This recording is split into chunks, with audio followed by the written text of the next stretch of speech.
Welcome in, everyone, and thank you for listening to the 232nd ever episode of the Missouri Sports Podcast, brought to you by 106 Apparel and recording from the Revel Advertising Studio in beautiful Springfield, Missouri.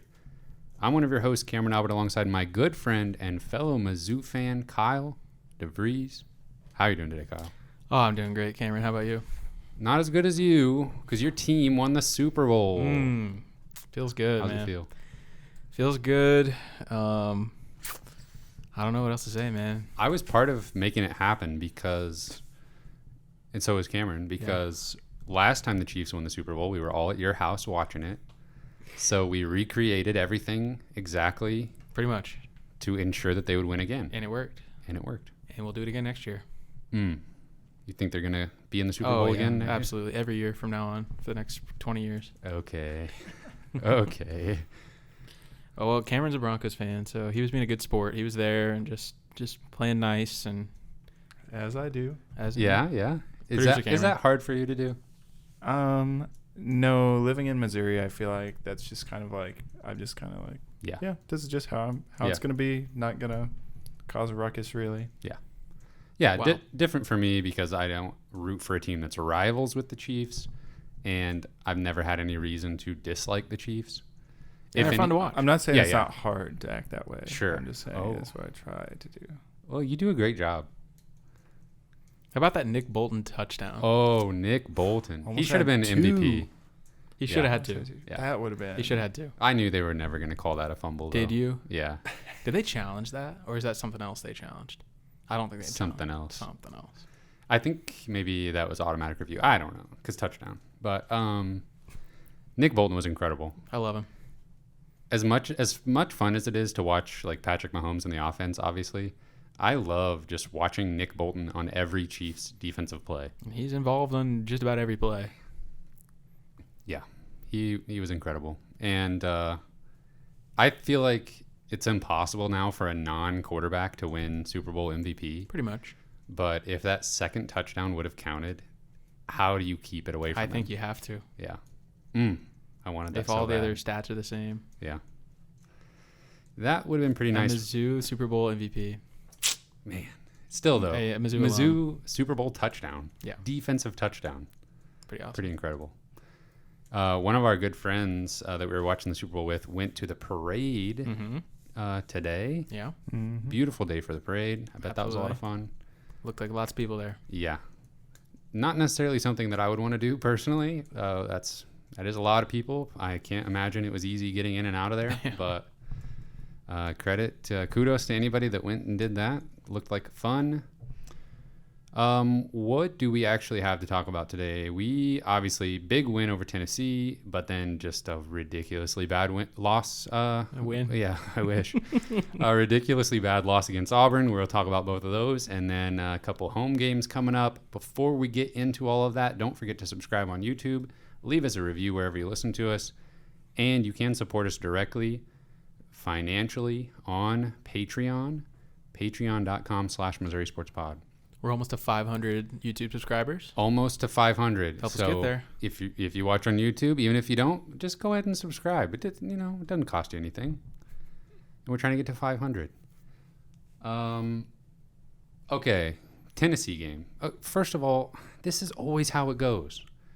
They always win the game furthest away from our recording date, and then leave us with a bad loss as the most recent game. Bad taste in our mouth. It always has to be that way. But let's rewind back to when things were a little bit happier. Mizzou basketball beat Tennessee 86-85. Producer Cameron. It into Golston, left sideline, comes into the front court. Golston a heave just inside a half court. Bang! Bang! At the buzzer! Golston's second game winner of the season. First against Central Florida, and now against Tennessee. Great call. Great call. He was ready for that, man. Yes. He had that locked and loaded. Yeah, speaking of that, he was ready in a way that the TV broadcast was not ready at all.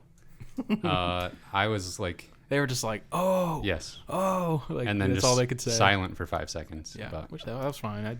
Silence is fine. I wasn't really listening the first time because I was running around my house. Exactly. Screaming, upsetting my daughter. She was crying. I was still yelling.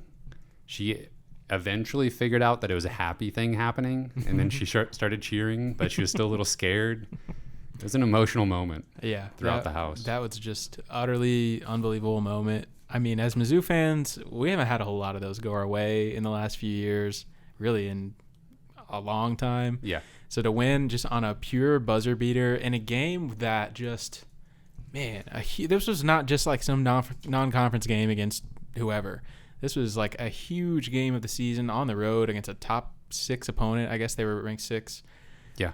Just a massive win, and it felt so improbable. By the end of this game, I was thinking, this thing is over, man. The refs are slowing this game down. Tennessee was making everything, and it just felt like all hope had been lost there for a little bit towards the end. And so it just all of those factors made it just such an incredible moment. Yeah, let's get back to that moment. So Mizzou, incredible first half, I think scored 44 points, making shots. Just draining everything. Yes, and looked incredible to the point where it's one of those games where you don't expect them to win, but then they get up by a certain amount where you're like, okay, now we've reached the point where I'll be crushed if we lose this game. Basically.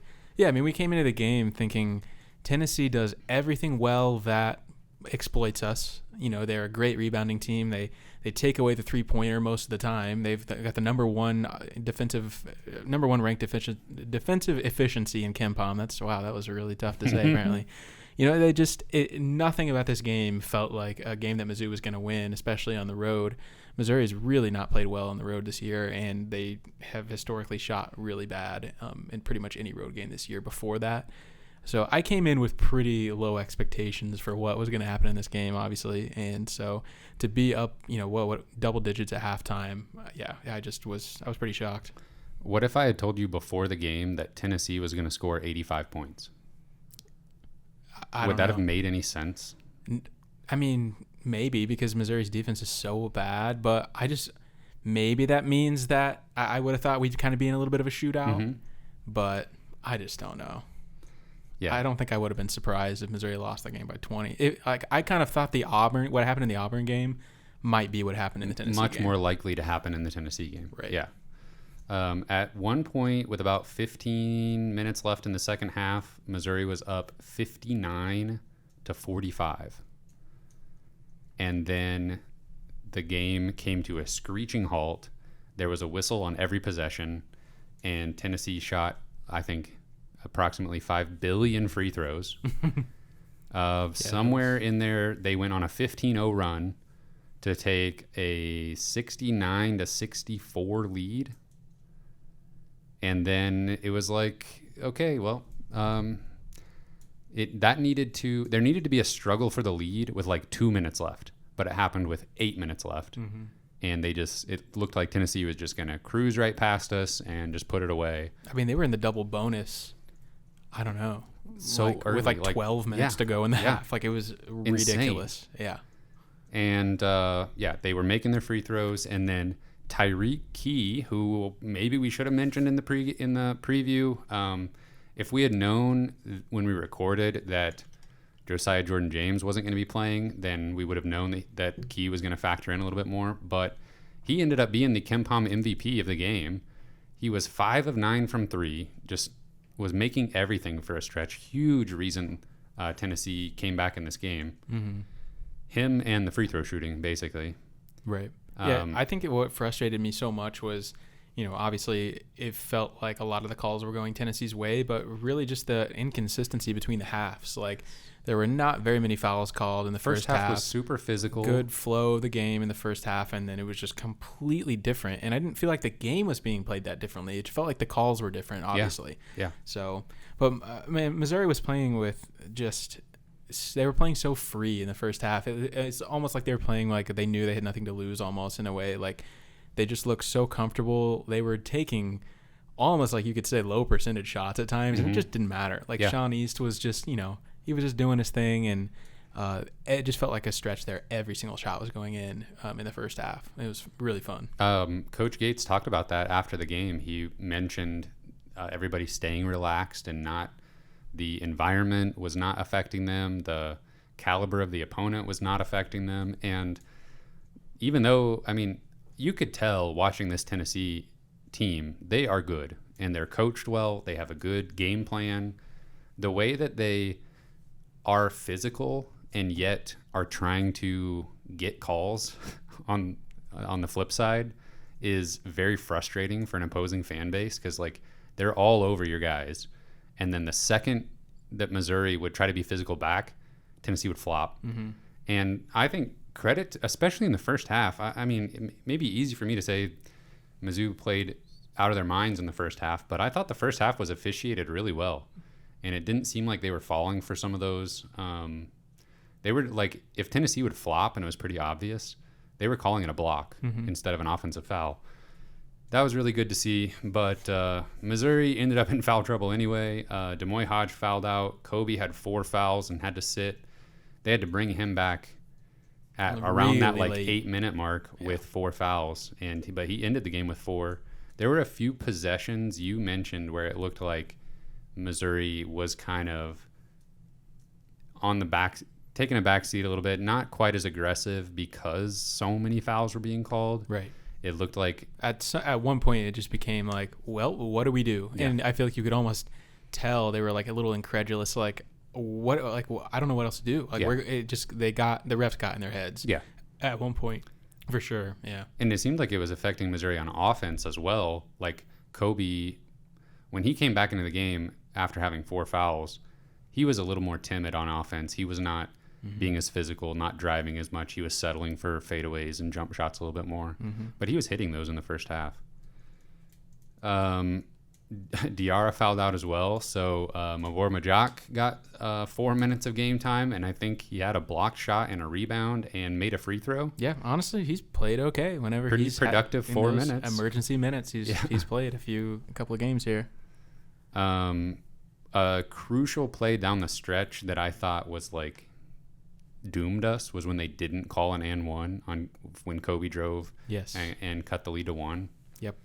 I mean, that was really late in the game. That was a foul. We knew even in the first half we might not get another possession. I think it was potentially that late in the game, and they of course have been calling everything up until that point, and then Kobe just gets hacked on a layup. And it's like the first time we've like driven strong to the basket in like 10 minutes and we don't get the call. That was a bit maddening. Yeah. Tennessee's point guard, Ziegler, is that his name? Yes. I thought that was maybe the other very pivotal moment of the game there at the end when he got called for his 5th foul on a play where he kind of took a gamble, honestly. Kind of tried to pick the pocket of, I guess, was it East at that point? I think Nick so. Honor. Yeah. And completely overplayed unnecessary play. Completely unnecessary. Yeah. And they really needed him to be in there. And Rick sent us to the line, I think, maybe. Yeah, I think so. Rick Barnes was kind of letting him have it on the bench. Unhappy. Yeah. Then the last couple plays, I mean, the Vescovi missing those free throws, I kind of felt bad for him. Like, that was the same spot the game before against Vanderbilt. He missed the free throw, and they lose it on a 3 at the buzzer. And then to turn around and be in the exact same situation. Yeah. And he misses. I could not believe he missed both. And he missed the first one badly. Yes. And then the second one didn't even matter. The announcers called it a foul, but I think it was just a lane violation. It was. But it wasn't. And he missed it anyway. Yeah. But Cameron was mentioning the fact that it was a lane violation and we got to just inbound the ball with without a live ball situation was pretty huge versus even if he misses, you're catching the ball live and have to go make a play. Right. Yeah, just perfect amount of time to inbound it and have Golson just dribble down. They didn't really pressure him much. It's like they were afraid to foul, which they might have had a foul to give. Did they? Or were we? Can't remember. I can't remember either at this point. No, surely not that late. At that point, yeah. But they clearly didn't want to foul because they were giving him space. He had plenty of space to put up a clean shot and just happened to go in, man. Yeah. Yeah, Golston. I didn't. Even now, picturing it in my head, it doesn't feel like that shot should have gone in. Like, just everything I know about being a Mizzou fan, that doesn't go in. And he's done it twice this year. Yeah, he's kind of been like an anti, like, what we've seen. And he's so clutch. Like, I don't know how he just keeps doing it. He's green like a magician. light Golson. Yeah, green light Golson, man. at this point, like, I don't know. You can't really criticize him anymore for anything he does. No. Like, he can be kind of frustrating to watch, but, at this point, he does what he fine. does. Just do what you do. Yes. And I'll just be okay with it because you've earned it. He finished with 18 points, 4 of 5 from 3. He hit another big 3 a few minutes before, actually, towards the end of the game, that I was already kind of just like in, like, well, I hope this goes in, but it's probably not even going to matter mode. Yeah. Like, it was almost over at that point, and we absolutely had to have it. Yeah. Kobe Brown with 21 points, 3 of 5 from 3. The team shot better from 3 than 2. 54% from 3, 52% from 2. I mean, that's what we said last week had to have been the game plan if we were going to win. Like, we're not going to go in there and just bang around down inside and score inside against Tennessee, especially on the road. Like, we just, as dumb as it sounds, like this, and the analysis is we just got to shoot over the zone. Just. What's crazy is Tennessee attempted 2 more threes than Missouri. Yeah. Because, I mean, the announcers called it out when it happened, but at some point Rick Barnes was like, okay, we're going small. Yeah, we're getting open looks. And they subbed out their big guys and just tried to, which I guess that's what you have to do when you're down double digits at halftime. But for the team at home that's supposed to, I mean, it reminded me of the Missouri playing against Mississippi State, where Missouri just kind of abandoned what they do well and was like, okay, we'll try to play your style. Yeah. Tennessee did that at home, and it actually worked for them. They got back in the game that way. But it's kind of insane that Tennessee shot 28 threes and also went to the free throw line 33 times. Yeah. Yeah, I think they went to the line twice as many times as Missouri did. And that played a huge factor. Obviously, Missouri made more field goals, more three-pointers, and it almost didn't matter. Watching Tennessee crawl back into the game at the free throw line was excruciating. It really was. Yeah.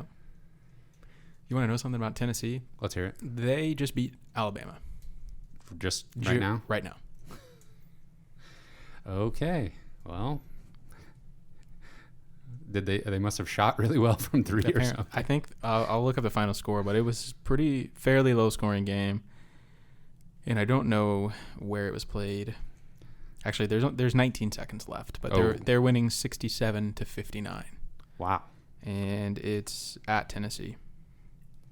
Well, they've bounced back. Yeah. They didn't even lose their number 1 defensive rating on KenPom after giving up 86 points to Missouri. Yeah. Yeah, Mizzou moved up to second overall on offense. Immediately after the game, yeah. Right. And then I think they're all the way back down to like 8 or 9 at this point. Yeah. So, of course, that couldn't be the most recent thing that happened, but huge resume win for Mizzou. Like, that's going to be, well, that's one of the better wins in conference play in the conference this year. Mm-hmm. Tennessee just pulled off one of those as well. Mm-hmm. Let's see here. Anything else about that Tennessee game? That was just incredible. I rewatched that last shot maybe 100 times since then. And I have too. The first 10 times I watched it, I was convinced he was going to miss. I know. It's like I these intrusive thoughts start coming in like, what if you missed it? Like, this joy I'm feeling right now would not exist. Man. Like, I'm this close to not experiencing this happiness. That would have been so sad.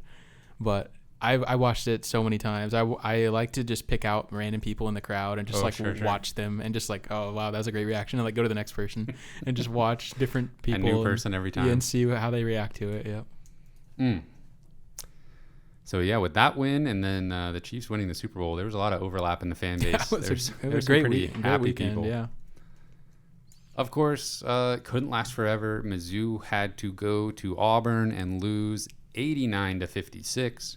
This was just an awful basketball game. We don't have to talk about it too much, but what happened, man? I mean, I guess I can kind of tell you what happened, but it's like, Auburn came in ready, man. They had a great game plan. They took away the 3-ball. They extended their defense, took away what we do well, made us go inside.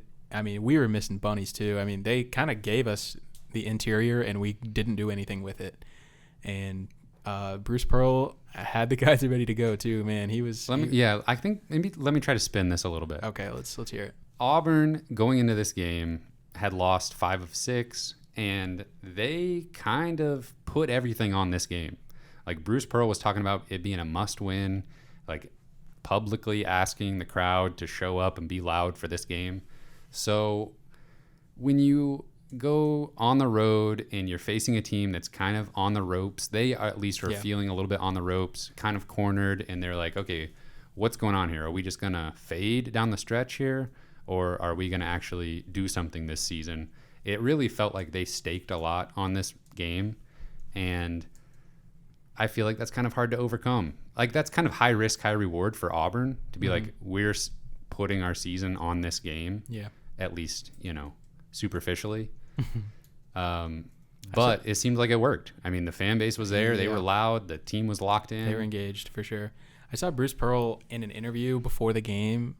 He was kind of like trying to, I guess, put himself in Missouri's shoes a little bit. And he was saying like how big of a game it was going to be for them and everything, which is true because of the SEC standings and all that. But he said something to the effect of, Missouri is on the bubble, and I don't really follow that stuff too close, but correct me if I'm wrong, but Missouri's trying to get off that bubble, and I just thought that was kind of an ignorant comment.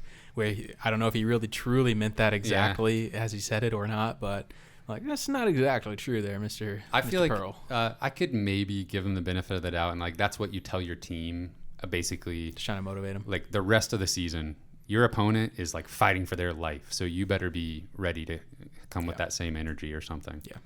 But there's definitely coaches out there that have no idea I guess what the bubble situation is exactly. It seems impossible to me. That's what they have assistants for, I guess. There's not much to say about this Auburn game. I don't know. It was just brutal. Missouri shot 37% from 2, 23% from 3. They made their free throws, but they only went to the line 18 times. And the worst thing probably of all of this is Missouri turned the ball over 16 times, which is, I think, a season high for them.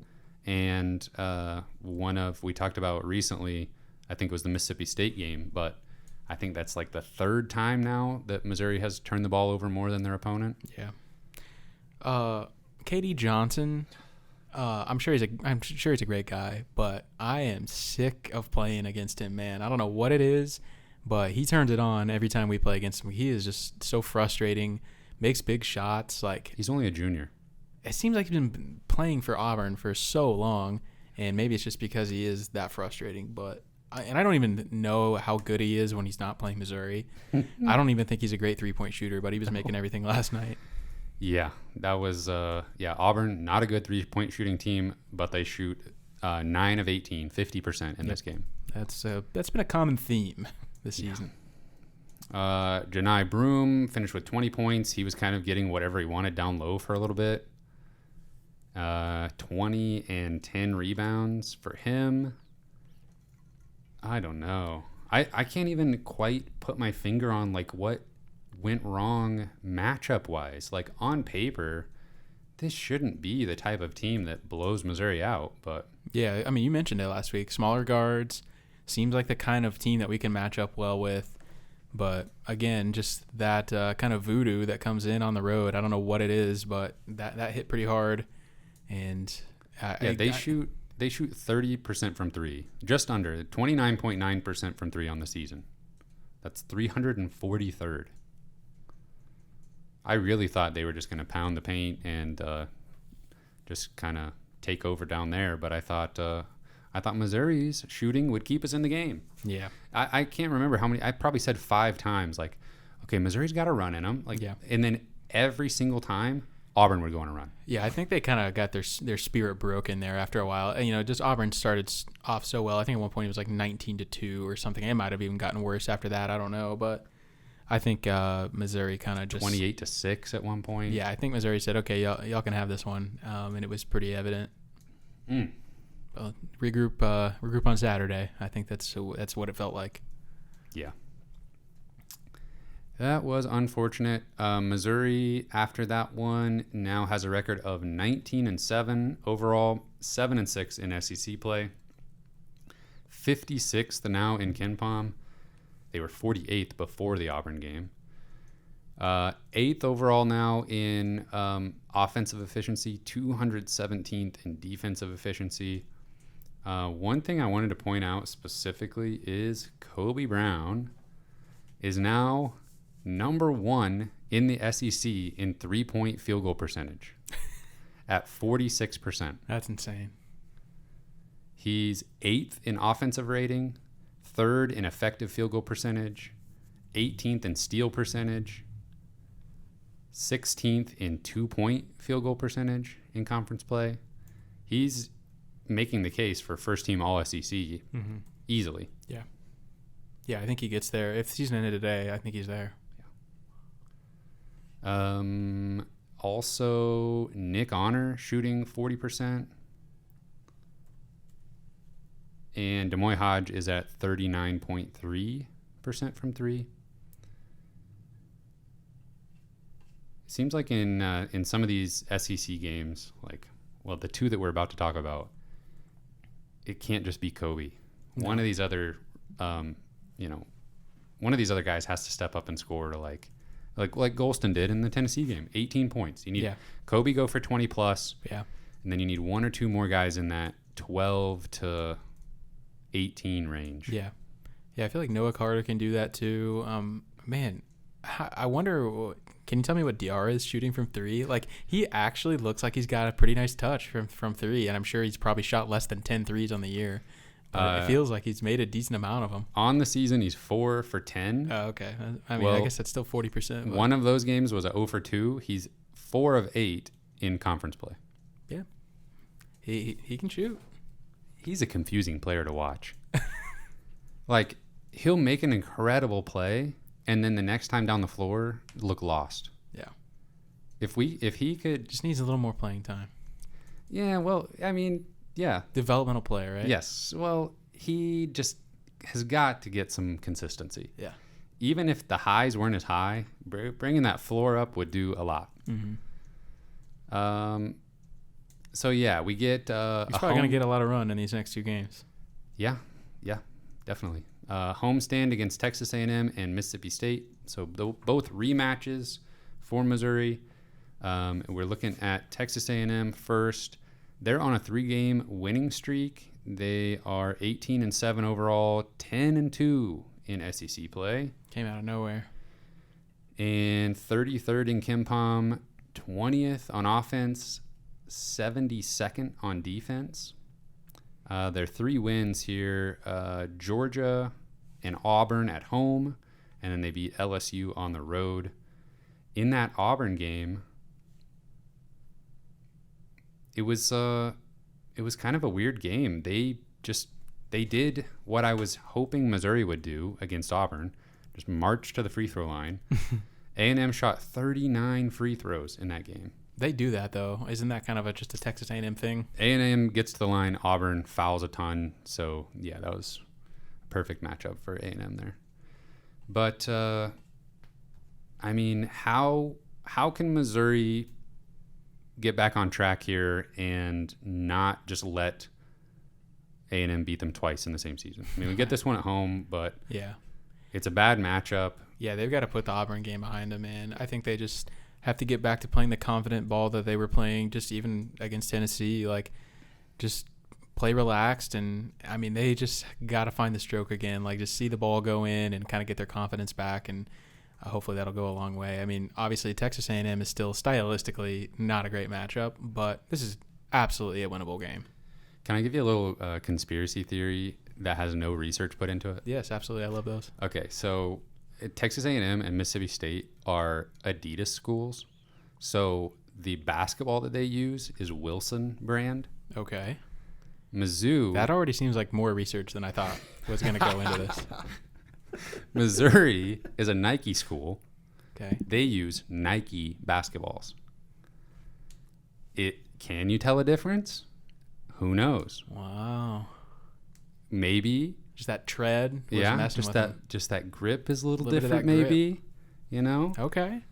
So now we get a good chance to see what's going on here. You got to use that Nike ball at home, though. Yes, exactly. So we got 2 teams come into town that usually use the Wilson basketball. Oh, man. How will that affect their shooting? Is Missouri getting a bump at home or other Nike schools when they get to use the Nike basketball? Interesting. I don't know. I love Will that. we ever find out? Who knows? That's a great thought, Cameron. You should put some stats to that. Like, do some research. You should publish that. If I'll do some research, and if it backs up my claim, my conspiracy, Tell no one except Dennis Gates, and tell him to buy some Wilson balls when they're going on a double Adidas road trip. Double Adidas. sure. The more I think about it, surely they have some Wilsons that they practice with, just I don't know. to make sure. Maybe. They'll be using Wilsons in the NCAA tournament. I can tell you that. Oh, God. better stock up then. Yeah, I'll email Coach Gates and let him know. Well, how do Yeah. you know what balls they're going to be using in the tournament? Well, I've paid attention. Okay. Okay, Kyle, I don't know if you know this about me, but I like sporting goods. I did know that, actually. Okay. You like a good made, a hardy basketball. Yeah, I Maybe like even a football. yeah, exactly. So I pay attention to what's being used out there.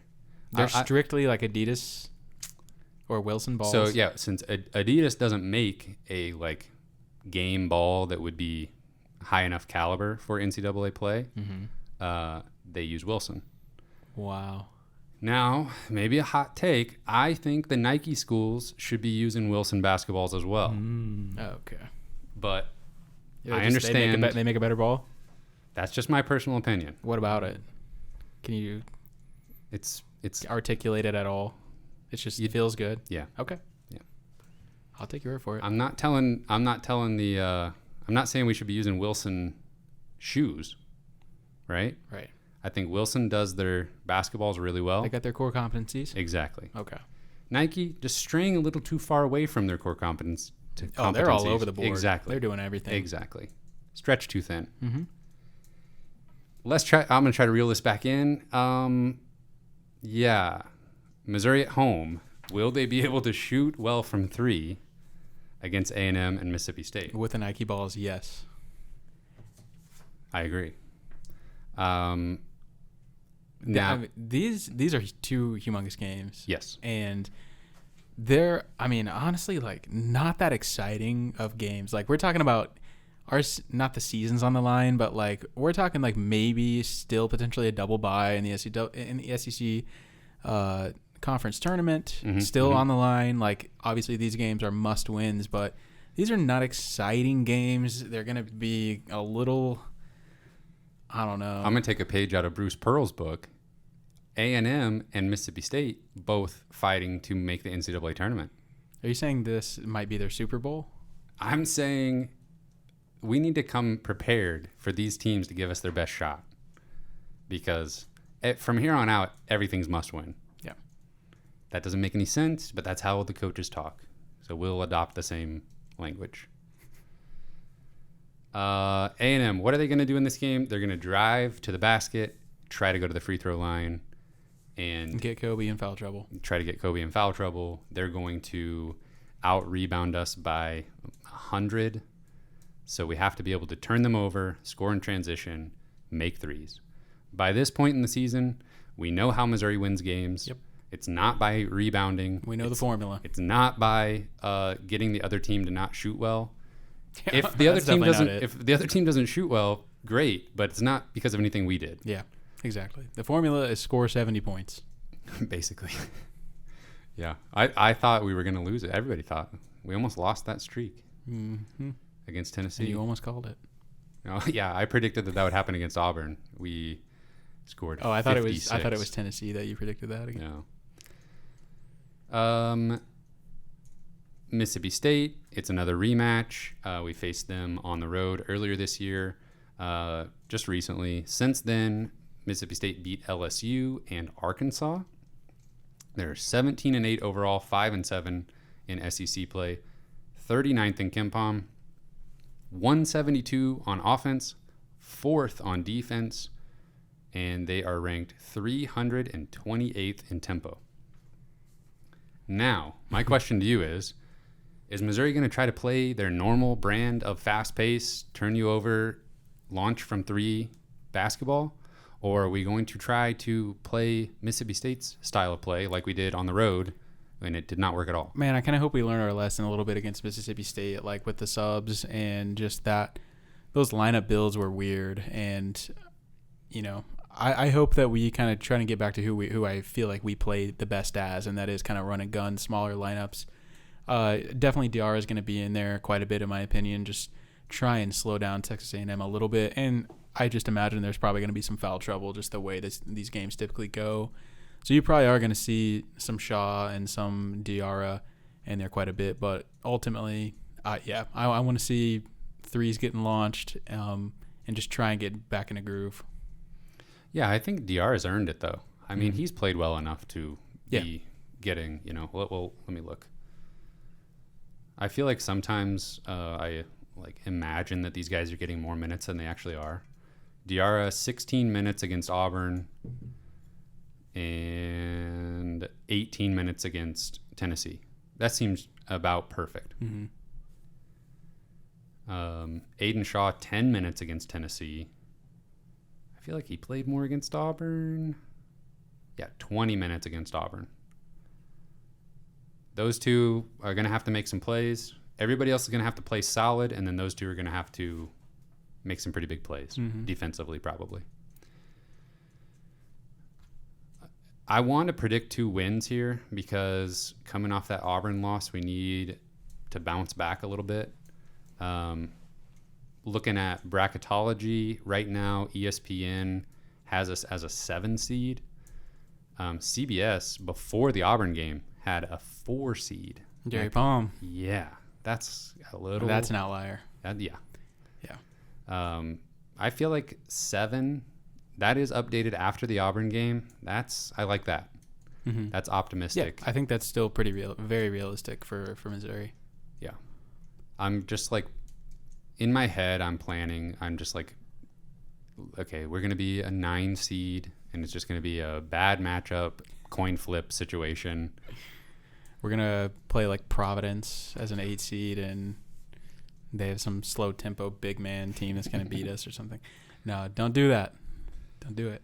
We're going to be off that 8-9 line. Okay. We're going to be 7 seed. It's just like, we look so good against Tennessee. I mean, is that just I don't know. Those games back to back make no sense to me. Absolutely none. I mean, just both complete outlier games in different ways, obviously. But I mean, if we play both these games like 100 times, like these outcomes, neither one of them probably happen very often. Right. And I think the Auburn game, like there was quite a bit of variance that you could like describe. I think Missouri was just tired. Like they didn't come home after the Tennessee game. I think they went to Atlanta and hung out there for a while. And I think they just wanted to be home. And I'm just going to tell myself that horrible performance just had something to do with like it was just a long road trip and they were ready to go home. And obviously they're going to have to get through that if, later in the season and some of these other tournaments, they're going to have to deal with that kind of stuff. But I just would like to think that, Missouri's a very volatile team, and I don't necessarily mean that in a bad way, but it just means there's going to be big swings, and they're going to have high highs and low lows, and we've seen both. So looking at these matchups, they could turn Texas A&M over a bit. Maybe we get some favorable calls at home, and A&M doesn't shoot 50 free throws. That would equal a win, I think. So I'm going to plan for that. Give me Mizzou over Texas A&M 78-74. That's pretty impressive. 78 points on Texas A&M. Let's get them sped up. Let's get it running. Yeah. Splash some threes. I like it. Yeah, I agree with you. I think Missouri's going to win this game. I think it'll be a little lower scoring. I'll give me 71-67. I'd feel pretty good about a Mizzou win here. Texas A&M, I just kept expecting them to like come back to earth in SEC play, and they have not. They just keep playing well. And I mean, they've had such a strange season that their non-conference was so mediocre that it's still like pulling them down in like the analytics rankings and like the bracketology and stuff. Yeah, like to the point where they're still a bubble team. They're literally a bubble team, and they're 10-2 in the SEC, like second place, I think. Yeah, pretty wild. And they're not even ranked either. Right. Yeah. Oh, well, Oh, God. the ranking discourse. Rankings. Oh, my goodness. Do we even... I'll just say, like, it's like I care because it is like a respect thing, and I think it's kind of at this point it's like a brand recognition thing almost, and I feel like Missouri, I don't know, I do feel like slighted that Missouri is not ranked. Yeah. And well, you know, I don't know that they really deserve to be a whole lot higher than like 20th. Yeah. I mean, they're probably in that like 20 to 25 range in my mind. I thought this was really funny and just perfectly encapsulated this season. Mark Kim tweeted, made a chart to track the cycle of the 2022-23 Missouri Tigers. And you can pick any place to start. So this would be, I don't know, depending on where you are in the season, you start somewhere on this cycle. This team could be scary in March, turns into we deserve more respect, turns into this is the worst basketball team I've ever seen, turns into there's a good basketball team here, and then back to this team could be scary in March. Yeah. And we have gone through that cycle, I think, perpetual. 3 times now. Yeah, I mean I feel like that's almost why I'm okay with them not being ranked, is because they played better when they're the underdog. Yeah. And we've always been that way. Yeah. Like, Let them have that chip on their shoulder. Let 'em have Let it. them feel like they're being slept on and Yep. being slighted, and whatever. Give them the bulletin board material, all of that. I'm sure the players don't really care that much, but from the fans' perspective, who care more about that like macro kind of brand perspective, it makes us angry. Yeah. Understandably. Yeah, and I feel like you just pull off like a marquee win like that at Tennessee with Right. a buzzer beater, just 25th. Exactly. Just to be like, yeah, oh, okay, good job, Missouri, you did Yeah. it. Well, it is a collection of votes, Cameron. It's not just like one person picking, but I understand what you're saying. One person had us 13th. Yeah. Who were they? Who's 25th? Like FAU? Is Yeah. that who that like smaller school is? That's like Yeah. 25-2 or something. Mississippi State still vulnerable to turning the ball over, but I don't know. I mean, the way that Missouri played in the first matchup was that it looked like Missouri never wins this game. Like based on that previous matchup, Yeah. it was just looked so bad that That's how I feel about every game they play on the road except for Tennessee. It's like, how does this team win a game? yeah. I think they're going to get it done. I do too. I'm a little bit hopeful. I don't think if we just go back and do the exact same thing that we did on the road against Mississippi State and lose the same way, Yep. that would be pretty frustrating and maybe a little bit worrisome. I really don't think that's going to happen. I think we're going to do okay.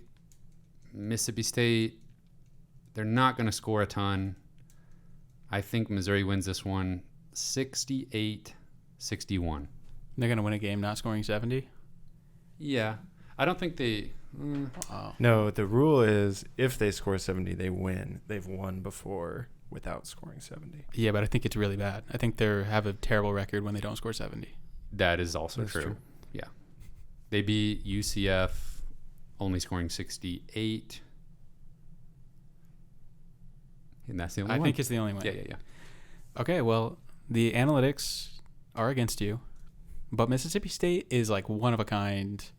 They are an anomaly of a team in just their style of play where, yeah, winning with like 65 points would not be that weird to me. But I think they'll win 72. Missouri will win 72-64. Yeah, totally. Two kind of low-scoring, ugly games that we win, in my mind, is how these are going to go. Yeah, I wouldn't be surprised at all if we shoot better from 3 than 2 again. Like, it's going to be close, Yeah. I think. These both are games that could happen. Tolu Smith from Mississippi State, in case you forgot. I didn't. 3rd on Ken Palm's all-SEC, or Ken Palm Player of the Year Wow. rankings for the SEC. Yeah, he's in my nightmares. The top 5 right now on Ken Palm: Brandon Miller, Colin Castleton, Tolu Smith, Oscar Shibwe, Janai Broom. So It's a pretty good group. Word on the street is that Castleton broke his hand tonight. really, Yeah. that Big news. if he has to miss much time, that Yeah, that's ruins huge. Florida, I feel like. Yeah, he's really, really good. He's kind of doing everything for them this year. 2 wins, we think. We got this. Bounce back. Yeah. Back at home. It's bounce back time. Big game against A&M. Need a... the crowd will be there. The students will be there. Yeah. That hasn't been a problem this year. Mm-mm. Okay. Is that it for this week? Yeah, I think so. Well then, special thank you to our Patreon supporters at the $10 level and above. Britt Treese, Brian Smith, Ryan Demore, Tristan, Ben Smith, Parker, Daddy JD, Tim Keynes, Tyler Harsel, Brandon Garofalo, Brandon Hanks. Thank you. Thank you, gentlemen. You can find this podcast on Apple, Spotify, and Google Podcasts. We're on Twitter at Mizzou Sports Pod, and you can email us at MissouriSportsPod@gmail.com. You can find our T-shirts and stickers on our online shop, MissouriSportsPod.BigCartel.com. Can you hit me with that call again? I was trying to pull it up before I got here. Sorry. Before you got here? Before I got here, yeah. Just a second. Before we arrived at this moment. Yeah, it's rolling. Together. You ready for it? Yeah. Send it. Gets it into Golston, left sideline. Thank you, everyone, for listening. Golston, a heave just inside of half court. Bang! Bang! At the buzzer. Golston's second game winner of the season. See you next week. First against Central Florida, and now against Tennessee.